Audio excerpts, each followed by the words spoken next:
My hand froze the moment I saw my father's name on the ownership papers. He smiled, cold, fake, proud. "Just sign it, Rebecca. It's just paperwork," he said. But I knew that smile. It wasn't love. It was victory. He was trying to make me give up everything my late mother left me. Our house, her jewelry, even the little cafe I built from scratch. Before I continue, make sure you subscribe, like, and share this video if you've ever been betrayed by your own blood. Trust me, you'll want to see how this ends. I forced a smile back, pretending not to know. The bank manager, Mr. Adams, sat across the desk, unaware of the storm brewing between us. My father leaned closer, lowering his voice so only I could hear. "You owe me this, Rebecca. After all I've done for you." His words cut like glass. Done for me? He'd abandoned me when I was 19 and came back only when my cafe started doing well. The pen in my hand trembled. I looked at the papers again. Everything was there, the trap he'd built. The more I read, the more my stomach twisted. Then I remembered what I did last night. The note. The small folded piece of paper I had slipped inside the agreement file before coming here. My dad tapped his finger impatiently. "Rebecca, stop wasting time. Sign it." He thought I was still that scared, quiet girl who used to beg for his approval. But this time I wasn't weak. This time I had something he didn't know. The air grew tense. Mr. Adams opened the file to double-check the papers before I signed. Suddenly his brow furrowed. He pulled out the hidden note, the one I wrote. His voice broke the silence. "Mr. Parker, what's this?" My dad's face turned pale as Mr. Adams started reading it aloud. And in that single moment, I saw his entire plan begin to fall apart. Mr. Adams adjusted his glasses, reading every word slowly, his voice sharp enough to slice through the silence. "This note says, if my father forces me to sign under pressure, please verify ownership transfer is not voluntary." The entire room froze. My dad's jaw tightened, his fake smile vanishing instantly. "That's ridiculous," he snapped, his voice rising with panic. "She's confused. She doesn't know what she's doing." I stayed silent, watching him unravel. Inside, my heart raced so fast I could hear it echoing in my ears. Mr. Adams turned toward me, his tone suddenly firm. "Rebecca, is this true? Are you being pressured to sign these documents?" My father slammed his hand on the desk. "Don't listen to her. She's unstable. I've taken care of her since her mother died."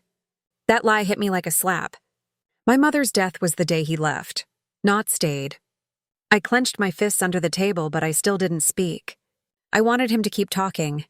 I wanted him to destroy himself with his own words. Mr. Adams kept flipping through the papers. "Strange," he muttered. "These assets include her cafe, her home, and your late wife's trust fund?" He looked up sharply. "Mr. Parker, you're not legally entitled to these." My dad's confidence cracked. He stood up, sweating, his voice trembling now. "It's a family matter. You don't understand." I finally spoke, my tone calm but cold. "You're right, Dad. He doesn't understand how a father can steal from his daughter and call it love." The manager's assistant, who had been standing nearby, gasped. People at nearby counters turned to look. My father's reputation, the one he built on charm and lies, was about to crumble right here, in the middle of the bank. Mr. Adams straightened his tie, clearing his throat. "Rebecca, I think we should pause this transaction until legal verification, and I'll be calling the compliance department." My father leaned closer, whispering harshly, "You'll regret this, Rebecca." "You think you're smarter than me?" I met his glare without blinking. "No, Dad," I said softly. "I learned from you." But as he stormed out of the bank, I didn't realize that was only the beginning, because the real secret, the one hidden deeper than that note, hadn't been discovered yet. The next morning, I woke up to chaos. My phone wouldn't stop buzzing. Messages, missed calls, voicemails. My aunt, my cousins, even my father's lawyer had tried reaching me. Something had exploded overnight, and I had no idea what. Then I saw it, an email from the bank. Subject urgent, irregular account activity. My stomach dropped. I opened it, and there it was. Someone had tried to transfer all of my cafe's funds to an offshore account using forged authorization. The signature on it was mine. I rushed to the bank, my heart pounding. Mr. Adams was already waiting for me with a serious look on his face. "Rebecca," he said quietly, "we caught the transfer in time, but there's something you need to see."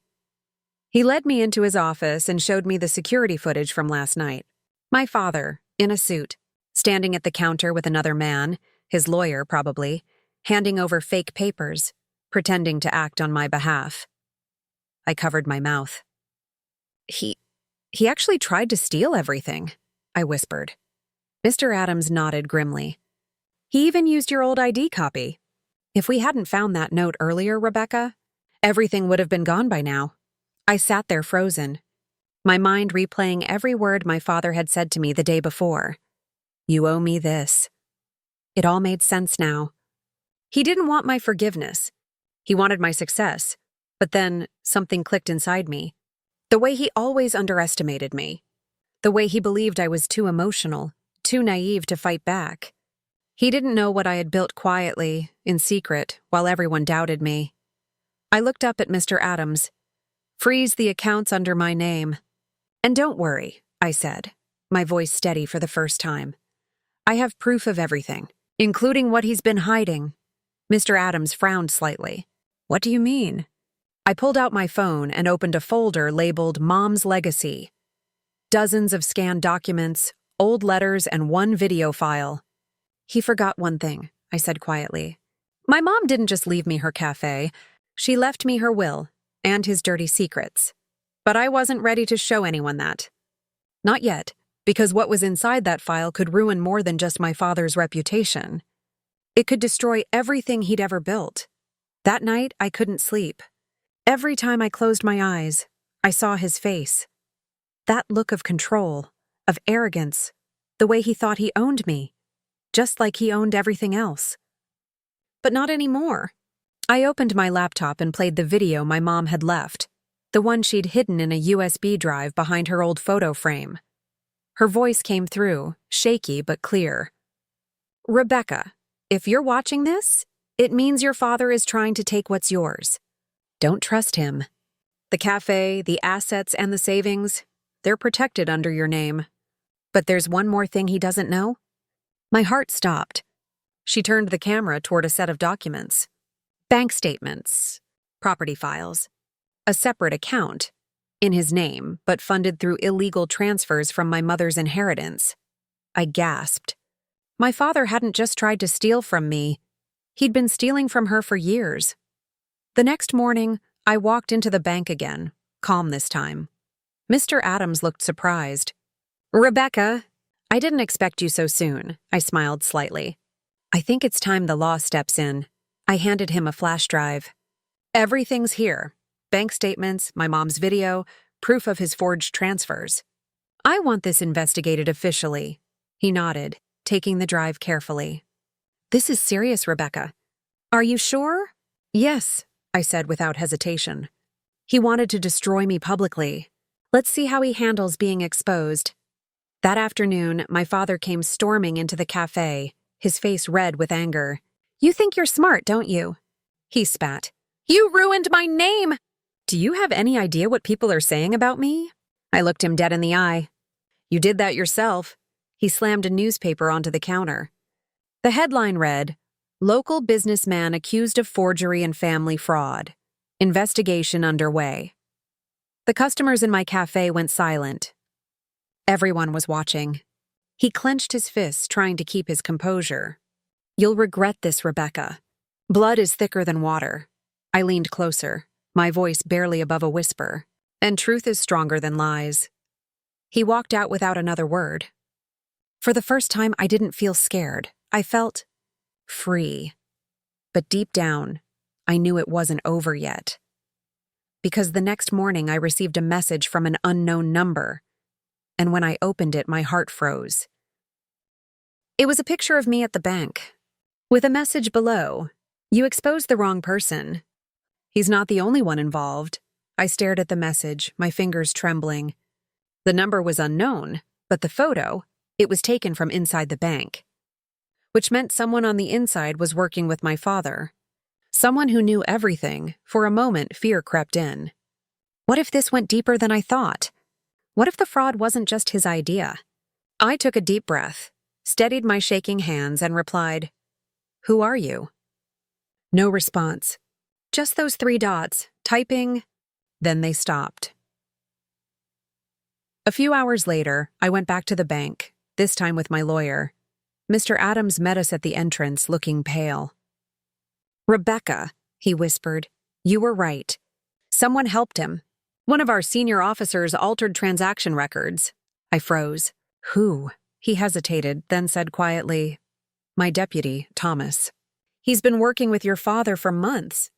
But don't worry, he's in custody now. The police have everything." Relief washed over me like a wave, but before I could even react, my father appeared from the other side of the lobby, escorted by 2 officers in handcuffs. He looked broken, furious, but mostly small. "Rebecca," he shouted as they pulled him away. "You'll regret this. You ruined me." I looked him in the eye one last time. "No, Dad. You ruined yourself the day you chose greed over family." The bank fell silent. Cameras flashed as reporters swarmed around asking questions. I didn't answer any of them. I just walked out, head high, shoulders steady. Days later, when the court finally transferred full control of my mother's estate to me, I stood inside the café, the same place I had built with trembling hands and sleepless nights. The same place he once said would never survive a year. Now it was the heart of my success. Customers filled every seat, the aroma of fresh coffee floating through the air. I smiled softly, looking at my mom's old picture on the wall. "We did it, Mom," I whispered. "He can't hurt us anymore."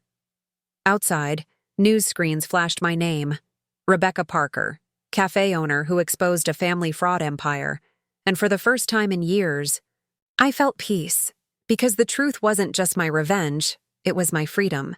And that note I hid in the bank? It didn't just save my money, it saved me. If you believe karma never misses its turn, share this story. Justice always finds its way.